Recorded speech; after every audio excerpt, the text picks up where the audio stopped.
Hi everyone and welcome to my channel, Red Queen Tarot. Today we're doing November readings and I'm going to pull a token out of my bag and see who we're reading for next.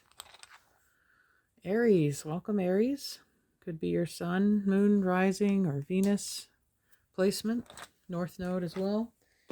Alright, so I'm going to take a look at the month of November with some basic sidereal astrology, what's going on right now. So you're going to have a full moon lunar eclipse in your sign. If you're an Aries rising, this is happening in your first house of self, identity, ego. You could have an entire makeover. You could be changing your body dramatically or your appearance, your wardrobe. Something is going to shift dramatically for you after November 8th, 22 degrees, because it's conjunct Uranus too. It's the unexpected. So it could be something that even surprises you. And then we have later on in the month, on the 23rd of November, there's a new moon in Scorpio. So that'll be happening in your 8th house. That is, rules the 8th house of Scorpio. The sex, death, endings, transformation, rebirth, other people's money, shared resources like investments. So a new beginning there. And yeah, let's see what the cards have to say about these possible events happening in November. Excuse me. All right, so we're going to use the Good Tarot here. Colette Baron Reed is the author. I forgot to mention that. I just did Gemini's reading. I haven't pulled this deck out for a long time, so I thought I would use it today. I found it in the bottom of my box. So far, so good. They had a great reading. Let's see, what does Aries need for November?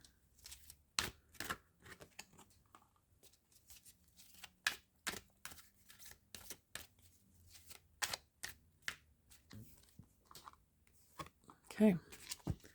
Underneath your deck. Ooh, the Fool.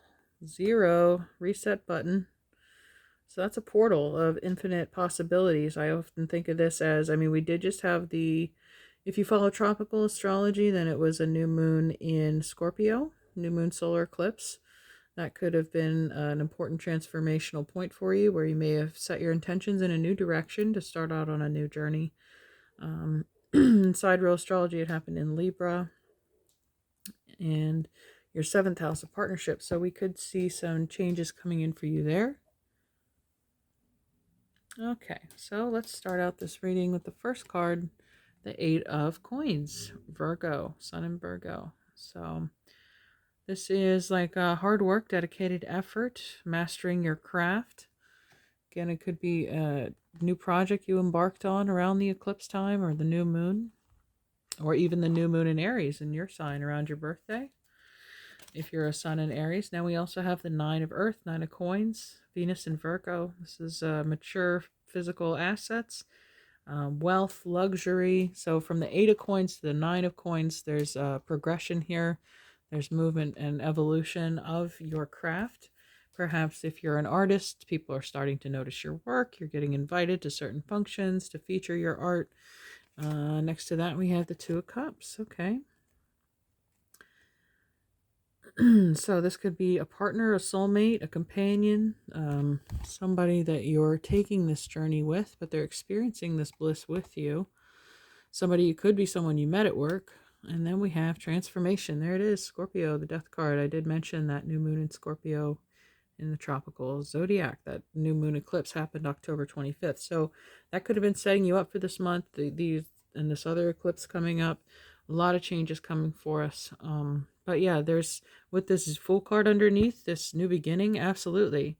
There's something you're letting go of, an old way of life. I did mention that you'd be like basically reshaping your identity this month. You might be rebranding yourself to the world. But whatever it is, it's setting you apart from others. And that's what's leading to this transformation of wealth in the physical world. Or again, I said transforming your physical body. Some of you might meet somebody at the gym, or a marathon run you both sign up for. There's some kind of maybe health changes that you're making together, or establishing a new foundation, home or business, something in the physical world that you're combining your energies to create. Awesome. Okay. Let's see what our clarifiers have for us. The Syrian starseed.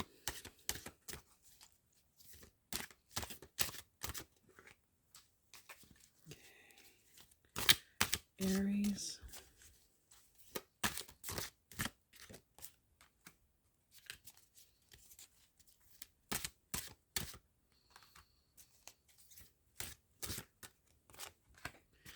Okay, underneath this deck we have, ooh, Ace of Wands. Yeah, there's that new energy, new inspiration, spark of an idea. Might kick off this journey with the Fool. You might be inspired to take a trip, travel, or just start a whole new project. I feel like a lot of you are artists, and there's going to be either music or visual art that you're creating this month that's going to grab a lot of attention. Underneath that, we have the Eight of Swords. Okay. Right under this Eight of Earth. So 8-8 could be important. I think of the eights as the infinity sign. And that makes me think of the eighth major arcana, Strength, which is Leo. Rules the fifth house of creativity, where you have this Leo's a fire sign. So that Ace of Wands again could be that creative spark that you have access to, that childlike creativity, or having fun with the inner child. The fact that there's a child pictured on this transformation card. Next to that, Eight of Cups. All right, 3 8s, 888. I want you to look that up, do your own research, and find out what message you get from those 3 digits showing up. But the Eight of Coins is moving on. So the Eight of Swords is kind of like that mental prison, that lack of trust or some kind of doubt or fear that's holding one back. And it seems like you got over it. You know, I say, did you ever hear that expression, cry me a river, build a bridge, and get over it? Well, that's exactly what this person did. It's like if there was some setback in their life, they have effectively built a bridge over this river of tears, and they have pushed forward and onward out of this this trap, this any kind of self-doubt. So I feel like the success is leading to some kind of belief of expansion, embodiment of the expansion that's going on. Next to that, Seeker of Chalices. So I believe this is the Knight of Cups in this deck. I might have to look that up to confirm, but Knight or the Page. But anyway, this is somebody, like I said, this person's on a journey, a seeker. They're looking for the 9th cup. You know, 8 cups is no longer satisfying. They're seeking that 9th cup, which is here. And it looks like they're going to achieve it, that they reach it, because that's the transformation. We have 8s and 9s all through this reading. So, and then we have the 7 of Wands. Okay. Mars and Aries, or I'm sorry, Leo. Mars and Leo. And I did mention that creative Leo energy too. Again, I think you're going to have a lot of like imitators. They say whatever, imitation is the sincerest form of flattery. So they might come for your energy, trying to ride the coattails of your success. And this is you setting up a boundary. Like, you have a unique signature. Many imitators, but nobody will be able to duplicate what it is that you're producing. Okay, let's see what your Queen of the Moon Oracle has for you. Okay, well, that just fell out. Assessing. Okay, so we have a seeker and an assessor. And here's another 9 card I mentioned. 8 cups, found the 9th one.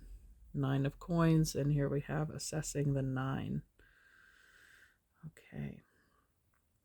So the card is purple. I immediately think of, or an indigo, I think of the third eye and the crown chakra, some connection. She's obviously up in the stratosphere here, observing things far away, but like remote viewing, vision setting, some kind of assessing. And I almost read it when I first pulled that as ascending.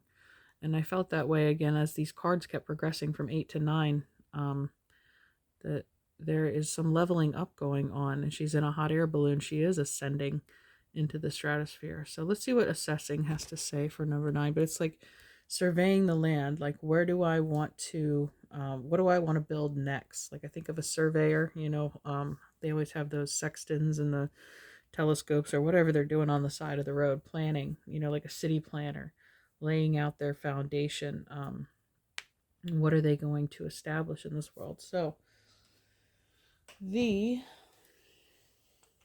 I can find the book.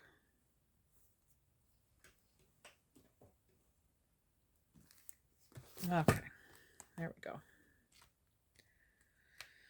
It is time to assess your current position. You must make sure your blind spots are revealed and that you are honest with others and yourself. Sometimes the hard decision is the best decision. You should be able to assess and move quickly based on that assessment. I am enjoying moving and choosing, moving and choosing. You have begun your journey. Well, that's the Fool card that came out to start the reading. And now it is time to assess where you are and what to do next. You have made a decision. You have worked and walked the path for some time, Seeker. And yet you understand that in every journey, it's a wise action to check the map. Sometimes we go along a pathway and we keep going, even if it seems like that way is no longer the right way for us. Sometimes we feel we have gone too far to turn around, and so we settle on a journey and destination that doesn't really suit us or satisfy us. However, if we had just had some courage, we could have reassessed as we went and perhaps ended up somewhere else, somewhere better. Now is the time to look carefully at all aspects of your life, especially the areas in which you have set some intentions or goals. Ask yourselves, do I still want these things? Do I still want that same end result? If the answer is no, ask yourself what you can do to maintain momentum and head towards what you now desire. Although it doesn't seem terribly glamorous, assessment has a high payoff for us if we bother to do it well. Doing it well means we really look, and look hard, at how things are going. All of us have some kind of blind spot, so it's worth exposing this by consulting a trusted friend or finding where negative repeating patterns are and looking for the cause. Shining a light on a blind spot and taking action to shift it is one of the life's biggest catalysts for change. Companion stone or metal is azurite. Okay, so I think about somebody who might be writing a book or an article. Have somebody proofread it. Have a friend look over it, or maybe you're writing a business proposal and you're trying to get grant money. You want to get somebody to review that before you submit it, or get feedback from, again, if it's an art critic or a music advisor, somebody in your field who is an expert. So that might be, again, who you're seeking out. Take a minute to look up. Okay, so I consulted the reference book for this deck, and the Seeker is equivalent to the Page. So pages are also new beginnings. They bring news. Here they're called the Seeker. It says, who is the Seeker? As one awakens to the wonder of spirit, recognizing that there is a greater purpose to life than what can be gleaned from the sensate physical world, a transformation begins. And the Seeker reaches out, searching for more. There's a youthful, very feminine quality about the Seeker, which is not necessarily about age or gender, but more about the joy of discovering the beauty of spiritual awakening. The Seeker needs guidance. She is very unprepared and is still learning about the suit. While there is a spiritual immaturity in this essence, it carries a sense of childlike wonder and an innocence that is very disarming. I did mention children earlier. Some of you may be creatively inspired by your children, or they would have their creativity is assisting you in some way, or you're able to tap into your own childlike imagination. So, and the Seeker of Chalices, the Seeker of Cups, that's water, that's emotions. So exploring new emotional waters, perhaps something that you haven't been in touch with before. I wanted to get a little clarity on this Two of Cups card. All right, so that flipped over as soon as I tried to shuffle the deck, but just to get more information about it. So the birds are communication. Someone who likes to talk, or you text a lot. You're already having contact with them. Okay, we have the Coffin. Maybe after a while, you haven't heard from this person for a long time. They could also be a Scorpio. With the number 8 there, again, another 8. We have 888, and there's another 8 showing up. So the 8th house is important, and then we have a ring. So yeah, with the Two of Cups and a ring, that's a commitment, a contract. There's an agreement here. And this could be you assessing the fine print of the contract or agreement. Read the fine print before you sign any contracts. And, yep. Anything else about this Two of Cups? Okay, the Star. Well, that's equivalent to a destiny. So this is a soulmate, a destined person who's meant to support you on this journey. Again, they could be your manager, your proofreader, your co-pilot, however you want to put it. But it's a very supportive individual. Okay. And with the transformation, the death card showing up here and the casket, I do feel strong about Scorpio energy, or just maybe the Scorpio time frame. This person might contact you. Right now we're in that time period if you follow the tropical zodiac. I'm going to get some making magic cards for you.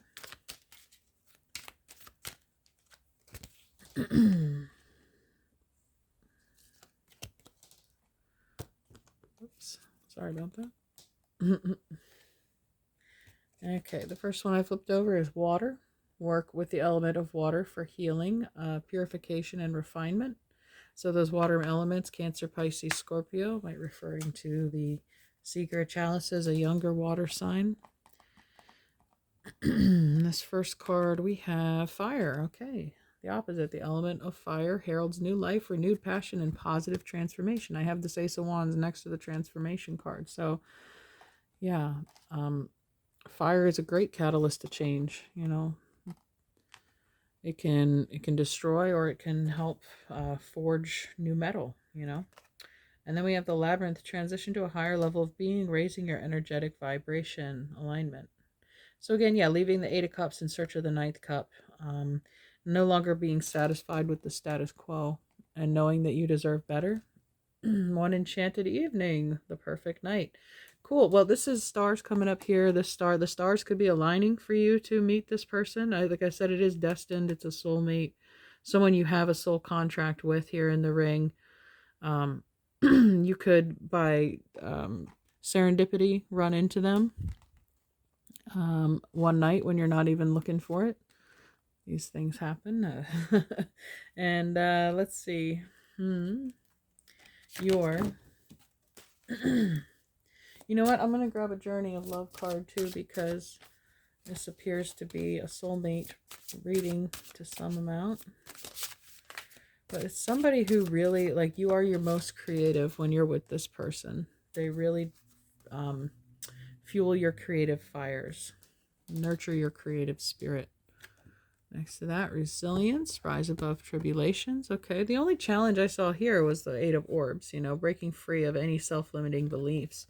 And also the assessing I read as ascending. So resilience, there's an ascension, there's a staircase here.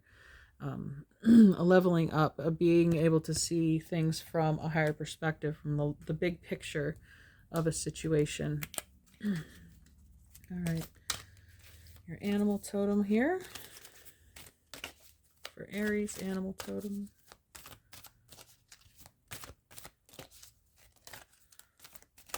Okay, the labyrinth is making me think of a corn maze. I know it's like that time of year, at least when I'm recording this in the fall.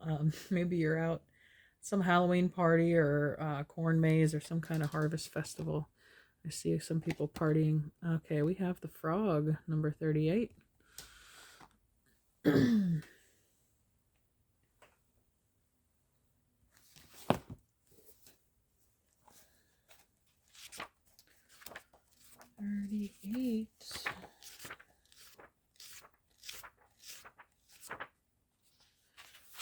Okay, cleansing. That can deal with the water element too that we pulled out in the magic card. All right. Frog sings the songs that bring the rain and make the road dirt more bearable. Frog medicine is akin to water energy in the east on the medicine wheel. Frog teaches us to honor our tears, for they cleanse the soul. All water rights belong to Frog, including this initiations by water. And I mentioned somebody crying a river, building a bridge, and getting over it. I mean, if you had to leave a certain situation and it hurts someone's feelings, you know, they'll get over it. They'll deal with it. Okay, but it's a cleansing experience, or maybe you had to leave someone behind and that was a painful ordeal. But water prepares and cleanses the body for sacred ceremony. It is the element we understand best in the womb. Frog, like ourselves, is a polywog in the fetal waters and only learns to hop after it experiences the world of fluidity. The transformation into adulthood prepares Frog for its power to call in the waters and the skies, the rain. See, that's interesting, again, with this transformation theme coming up. The Scorpio, the water, the transformation that a tadpole makes to becoming a frog. In knowing the element of water, Frog can sing the song that calls the rain to earth. When the ponds are dry, Frog calls upon the thunder beings to cleanse and replenish the earth with water. Like Frog, we are asked to know when it is time to refresh, purify, and refill the coffers of the soul. If Frog hopped into the cards and you chose today, its ribbit may be calling in the cleansing you need. If you were to look at where you are today, would you use any of the following words to describe your condition? Tired, overloaded, harried, frustrated, guilty, itchy, nervous, at a loss, empty, or weakened? If so, take a break and allow yourself to bathe in the waters of frog medicine. This could mean a long, relaxing bath, disconnecting the phone, yelling stop, or taking in deep, cleansing breaths. The key thought is to find a way to rid yourself of distractions and to replace the mud with clear energy. Then replenish your parched spirit, body, and mind. An ability of frog medicine people is to give support and energy where it is needed.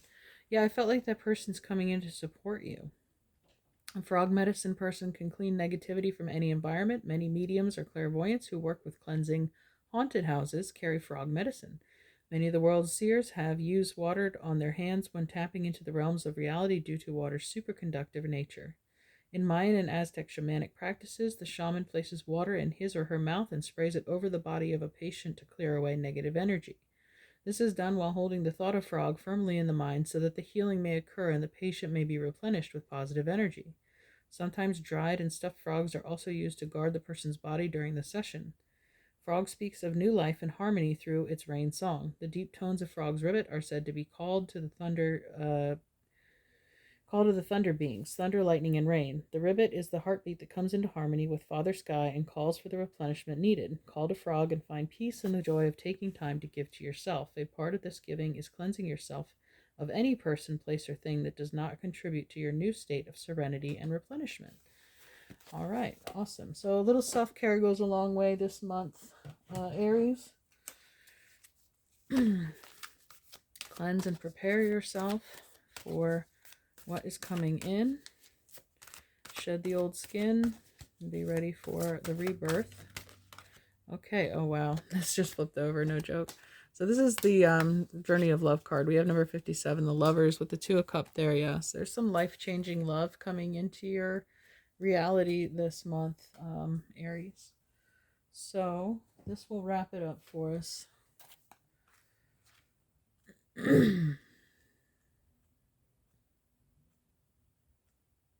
Yes, it's love. It drives you forward and pulls you back to your heart. It makes the mind mad with misunderstandings and breaks it open into enlightened compassion. It is love.